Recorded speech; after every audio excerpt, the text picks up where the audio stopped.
Welcome to Money Talks. Today we're going to be talking about the housing market. I'm frequently asked by clients and colleagues, should I buy a house to live in or should I just rent? Should I get rid of or reduce my mortgage by moving into a smaller property? Is it a good time to invest in a property or a piece of land? There are so many foreclosures out there, maybe there are some bargains to be had. With the volatility in housing markets around the world, it's very hard to know what action to take. Economists talk one day of a possible drop of 30% in the housing market, and the next day they've changed their minds and they predict just a 15% drop. Whom can you trust? And how reliable is the information we receive in the media and in our papers? I've many clients around the world who are just dying to get back into property investing. Why? Because they see that they're getting a very low return on their money in the bank, very often just 1 or 2 or 3% if they're very lucky. They want to have something that brings them an income for their retirement and also hope that the value of the property will go up over time. Today, I'm going to look at the various options available to you and their respective advantages and pitfalls.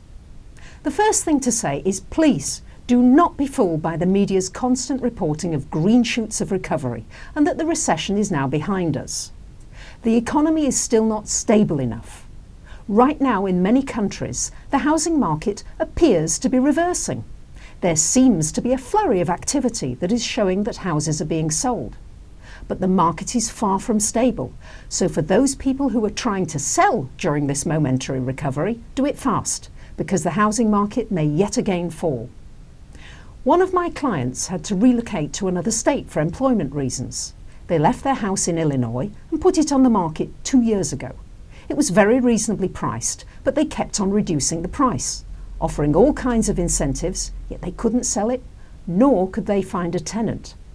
Just this week, they finally have a tenant in there, not paying enough rent to cover all the mortgage, but still saving them $2,000 a month. A flurry of people who wanted to rent appeared in the last week, but for the last 2 years there was no one who wanted to rent. So for right now, if you're able to take advantage of this flurry of activity in the housing market, do so. Don't wait around for prices to go up substantially. Chances are that over a short period of time they're going to be right around where they are now. Maybe a little higher, but if you wait too long, chances are the economy will again turn. There are signs that the economy will not support an active housing market after the middle of next year.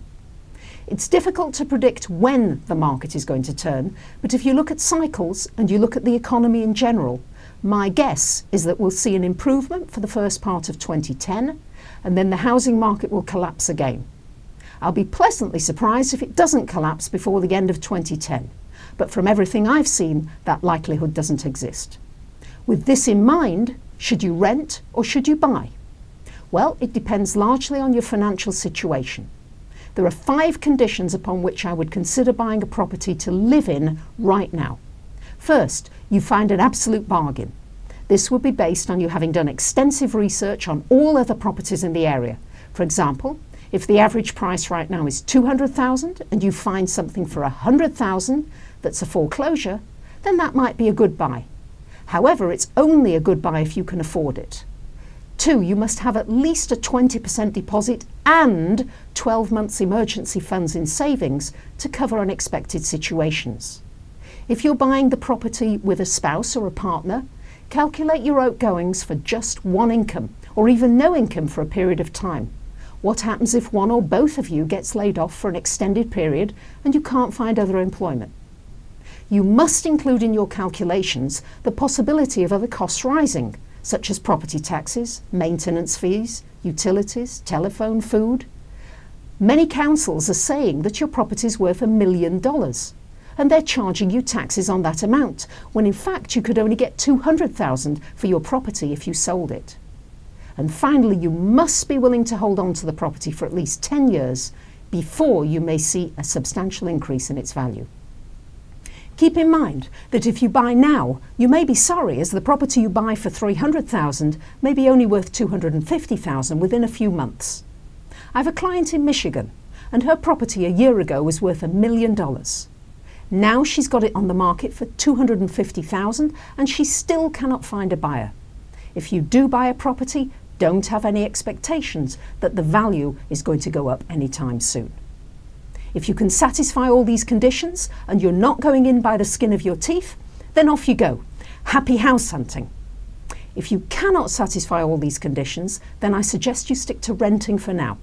In fact, rents should also start to come down too, and you may be able to negotiate a better deal with your landlord. I know a lady in the UK who not only got her rent reduced by 10%, but she also negotiated with her landlord for him to pay for a gardener and to give her the first month's rent free. The advantage of renting is that you're not tied into any mortgage agreement and you can be more flexible if prices continue to fall. And you may find that you're in a better position to pick up a bargain when the time comes. Don't go away, I'll be back soon.